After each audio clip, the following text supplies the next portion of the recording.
Hi, I'm Michael Santos with Compliance Mitigation. Every day we try and produce a new case study that will help people understand how their decisions on the job can potentially expose them or their employers to government investigations or potentially charges for white-collar crime, and we want to avoid that. We help people who are going into the criminal justice system, and we recognize just how many of them didn't know they were violating rules or regulations that could result in problems with the government. So we want to help people make better decisions and stay in compliance and avoid challenges that could derail the company and potentially take their liberty as well. So today we're going to be learning about JP Morgan's deferred prosecution agreements.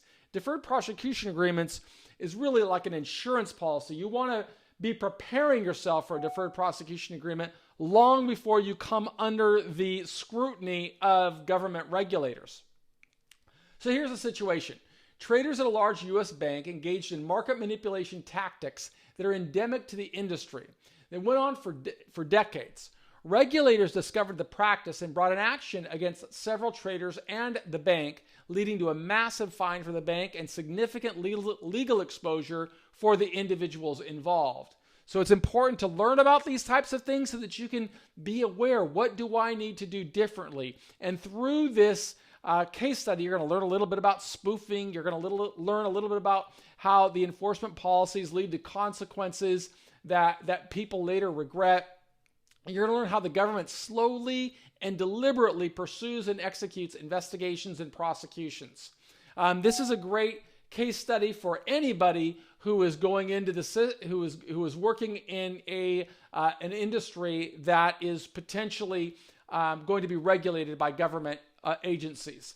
So trading on the U.S. markets relies upon the integrity of those markets. We got to remember that from the beginning. And when people feel the markets cannot be trusted, they simply stop investing. Evidence of this plays out time and again on as retail investors shy away from the stock market after each material meltdown. So the same concept applies to all trading markets, including the commodities exchange. For that reason, agencies such as the Securities and Exchange Commission, the Commodity Futures Trading Commission, and the DOJ focus enforcement efforts against rule violations to ensure the continuous capital flow in commerce. U.S. regulators and investigators have an increasingly more powerful arsenal of tools at their disposal. Large hedge funds trading based on quantitative numbers crunching are not the only ones benefiting from big data. The government increasingly counts on analytics to make their cases, and this trend will only continue as more rogue traders and rule violators can expect to be brought to justice.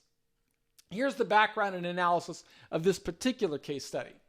JP Morgan, headquartered in New York City, provides multinational banking and financial services throughout the world. The bank has a storied history as one of America's premier banks, ranked as the largest bank in the United States. It has the largest market capitalization of any bank in the world at more than $500 billion, with total assets in excess of $3.2 trillion. The company employs 250,000 people.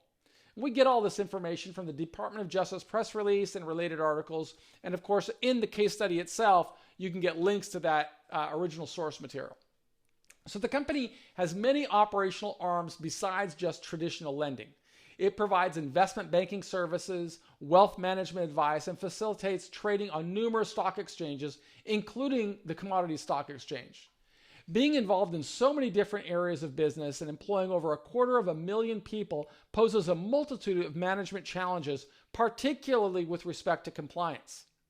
One of JP Morgan's departments specializes in trading precious metals on behalf of clients. It has proven to be a very lucrative niche market, but also one prone to abuse. Such potential abuse involves one particular practice known as spoofing. The act of spoofing occurs when a trader floods the market with fake orders by entering and then quickly canceling large buy or sell orders on an exchange in order to fool other traders into thinking the market is poised to rise or fall, all with the intention of making those people trade under a false belief. The spoofing traders then take the other side of the trade on those positions, and the tactic has long been used by some traders with tacit approval from their supervisors. So during this interim period between 2009 and 2015, the precious metals department at JP Morgan engaged in spoofing, manipulating the prices of gold, silver, platinum, and palladium futures contracts on exchanges run by the CME Group. That's a diverse derivatives market specializing in trading commodities.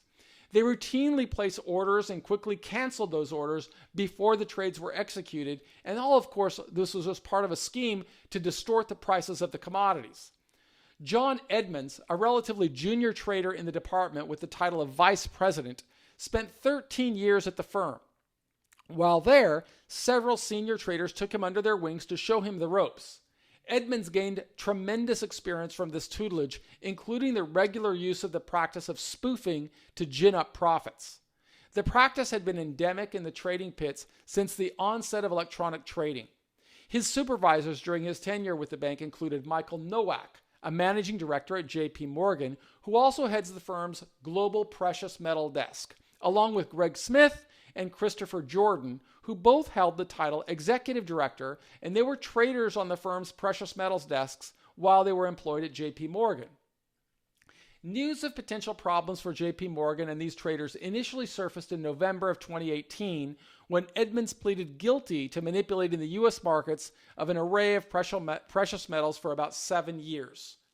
Edmonds entered into the guilty plea under a charging document known as a bill of information, which the government sometimes substitutes for an indictment when acting clandestinely behind the scenes.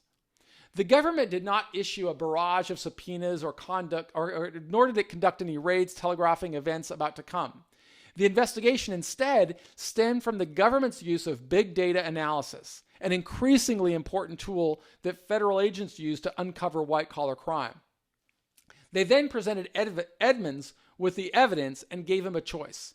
He could either plead guilty and cooperate, or the government would aggressively pursue the case at trial, where he would be facing a potential of a 30-year sentence. JP Morgan only learned about the investigation shortly before Edmonds' guilty plea, according to officials at the bank.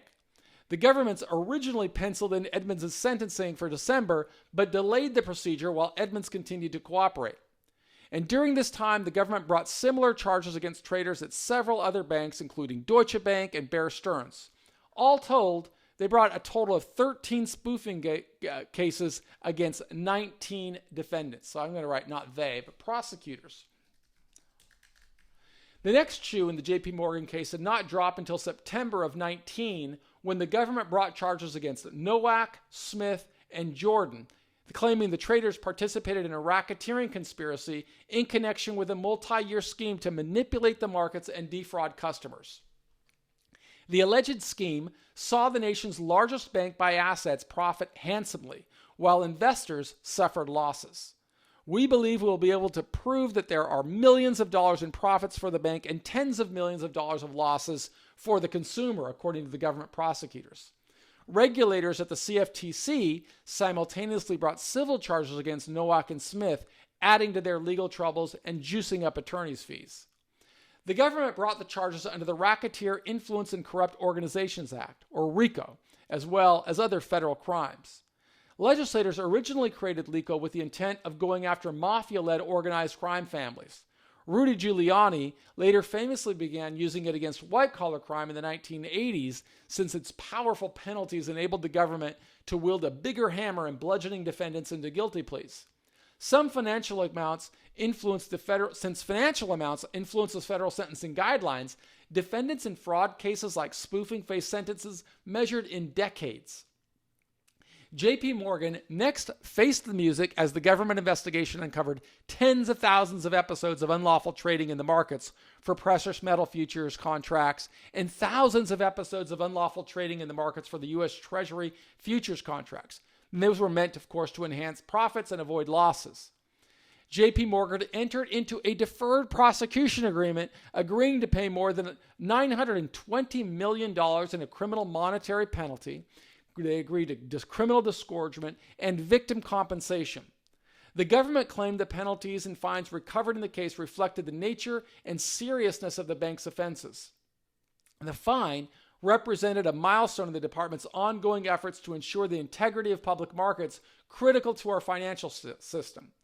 In addition, The Deferred Prosecution Agreement also required JP Morgan to self-report violations of the federal anti-fraud laws, enhance its compliance program, report to the government regarding remediation and implementation of their enhanced compliance program, and fully cooperate in any future criminal investigations. JP Morgan received credit for its cooperation with the department's investigation and for the remedial efforts taken by Morgan, JP Morgan Chase, and JP Morgan Stanley, including suspending and ultimately terminating people involved in the offense conduct, adopting heightened internal controls, and substantially increasing the resources devoted to compliance.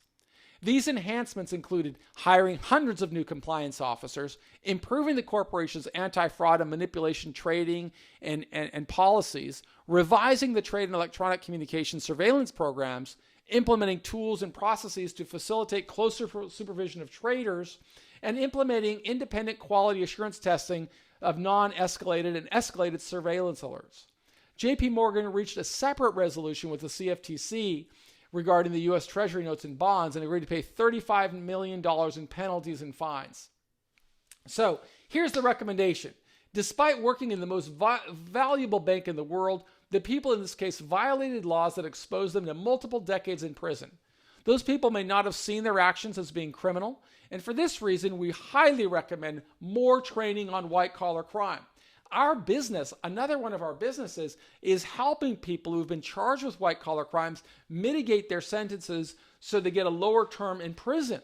But in doing that, we learn how many of those people didn't know their behavior could expose them to a government investigation or to charges for white-collar crime. And we want to do our part to minimize the number of people that face these challenges. And the way we do it is we create compliance mitigation, where you can go through these case studies, you can take the quiz at the end of it, you can get a certificate demonstrating your commitment or your company's commitment to compliance training, and all of that may qualify your company for a deferred prosecution agreement in the event something like this happens. We have a motto at our group: we did the time so you won't have to, and we hope that you're finding some value in learning a little bit more about white-collar crime through these case studies. I am Michael Santos with Compliance Mitigation, and I hope that we hear from you. Thanks.